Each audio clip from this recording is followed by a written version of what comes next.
Magandang gabi po mga kababayan. Ah,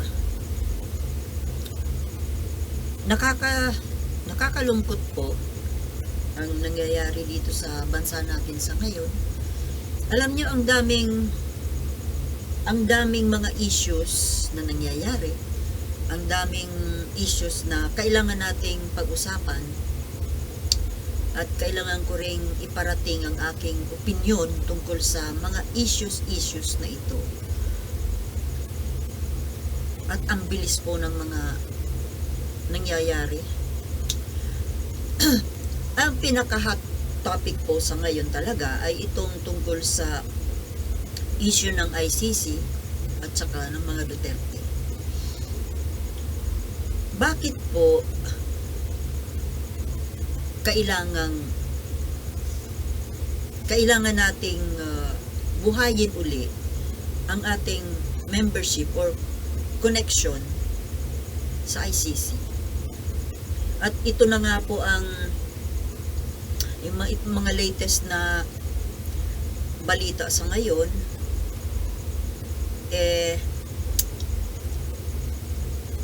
About 2 days ago, yung nagpalabas nga po si Sara Duterte ng isang statement na hindi nakikiusap. Parang reminder or hindi naman masyadong demand, pero parang gano'n na rin. Reminder and demand sa mga members of Congress. Yung sabi nga niya, kailangan daw respetuhin yung naging desisyon na, yung salita ng Pangulong Marcos noon pa man at the start of his presidency. Yung tungkol nga po dito sa ICC na ang sabi po ni ilang beses na po nabablog ito at ito po talaga ang hot topic sa ngayon. Kahit saang mga vlog kayo magpunta, no?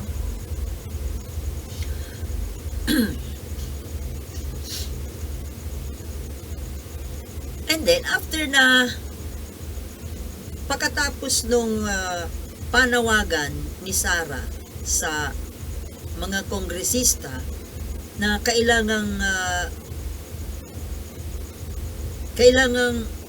tandaan o i-remember at respetuhin yung punto ng Pangulo. But that was 2 years ago. Oo nga po, sinabi po ni Pangulong Marcos yun, na hindi nahahayaang makapasok ang ICC. Yun nga, that was before. At itong kampo ng Duterte, pinangahawakan nila na parang dinidemand nila na kailangang gawin ni PBBM kung ano yung salita niya noon, kung ano yung ipinangako niya. And they are expecting na yun po ang gagawin ni BBM. Kaya po, kasi akala nila, lalo na si Duterte Digong, na weak nga po itong si BBM, at tila ba itong mga pagpapalabas ng kung ano-anong mga salita ni Duterte sa kanyang TV program, para bang minamanduhan niya yung Pangulo. Yes, parang minamanduhan. Para bang dahil mas matanda siya kay BBM at dati siyang Pangulo, para bang may karapatan siya sa tingin niya, sa pakiramdam niya, yung mga pananalita niya, para bang yung mga sinasabi niya kailangang sundin ni BBM. Na alam nyo, itong si Duterte kasi parang naging pangulo lang siya ng bansa at nagkaroon siya talaga ng talagang malakas na kapangyarihan ng panahon niya, kahit na nitong nakababa na siya sa posisyon, parang feel pa rin niya na ganon pa rin ang kapangyarihan niya. At kailangang, para bang lahat na sektor ng gobyerno kailangang sumunod sa kanya, including the president. Para siyang puppet master, at gusto niyang gawing puppet ang lahat, mula sa Pangulo, sa Speaker, sa mga militar, sa mga pulis, lahat na.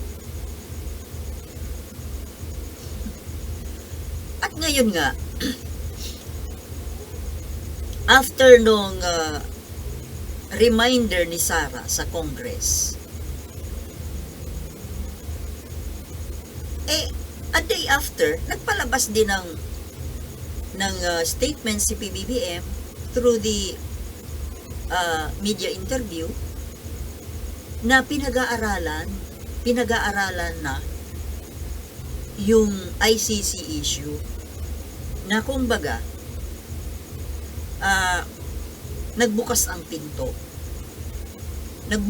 ang pinto para sa ICC, dahil sinabi pa na ni PBBM na they are open for rejoining the ICC, maging member ulit ang bansa natin, at kailangan po talaga. Kailangan talaga.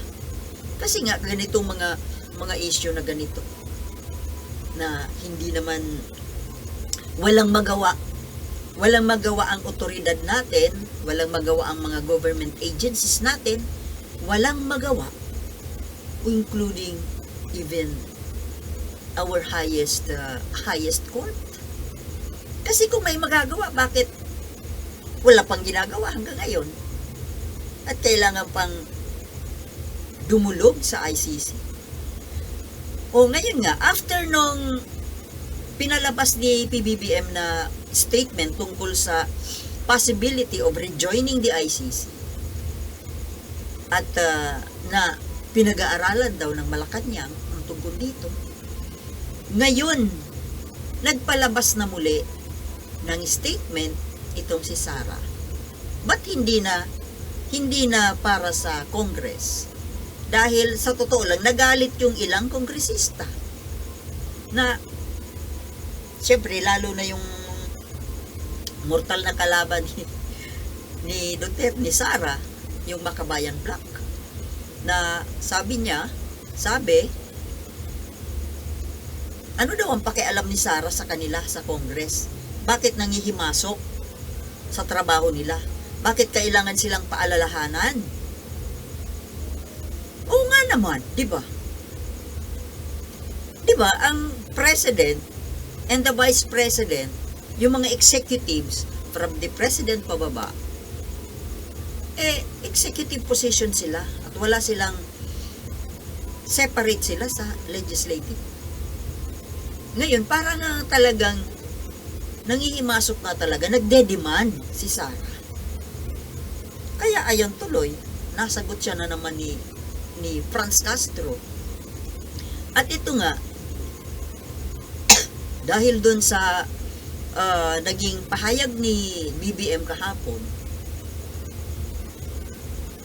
a day after, today, nagpalabas naman po ng bagong public statement itong si Sara, addressing not the Congress anymore, but to DOJ, kay Secretary Remulla.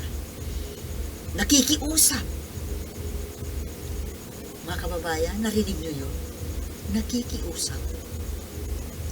Natututo na pong makiusap ang isang Sara Duterte. Hindi na niya dinadaan sa tantrums, sa pagtataray. Obviously, may karapatan pa bang magtaray? So, yun nga po.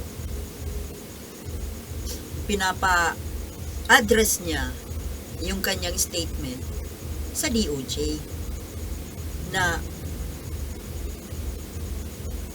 kailangan daw na kailangang isipin pa rin yung legalities ng pagre-rejoin or pagpapasok ng ICC dito sa ating bansa. Na ano yun? Siyempre, ilalaban na naman nila na kesyo hindi na tayo member, na pumalas na tayo, walang jurisdiction, yung mga soberanya, mga ganon-ganon. Same old words. Pero alam mo, yung panawagan po yan kay Remulla, kay Secretary Remulla, hindi kaya parinig yun, direct yun, ay indirectly, nakikiusap siya kay Bongbong Marcos. Kasi sa totoo lang, hindi naman po si Secretary Remulla ang magdidesisyon ng final. Wala kay Remulla ang final decision kundi nasa Pangulo.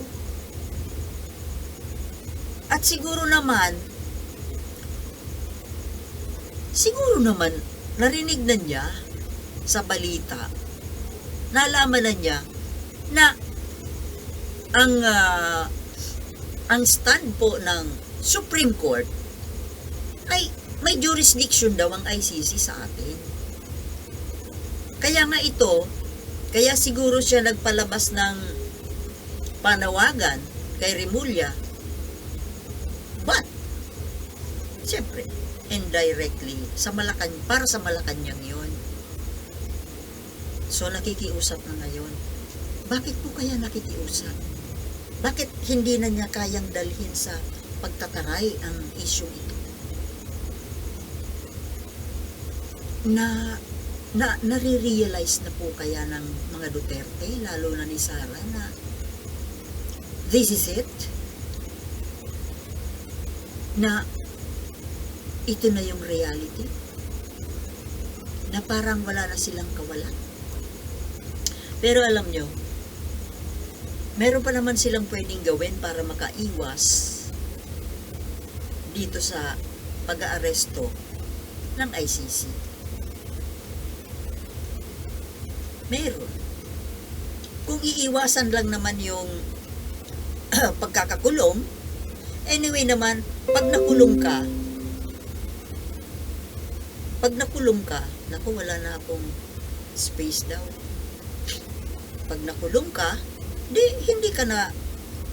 wala ka na sa kapangyarihan dito sa bansa natin.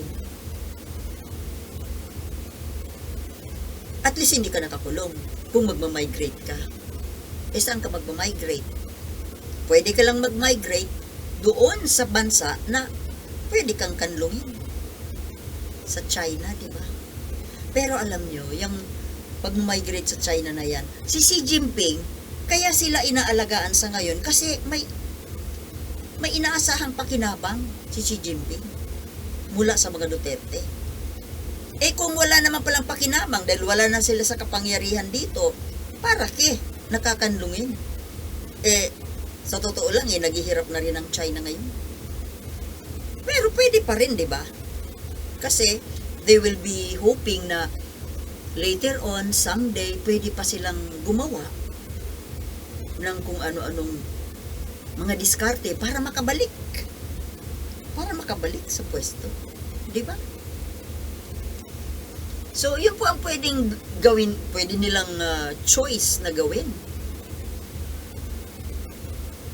Kung gusto makaiwas sa pagkakakulong, mag-migrate. Pero, anong gagawin nila sa China? Bueno, ang dami naman yata nilang naipong pera, di ba? $1 trillion yata. Or billions of dollars.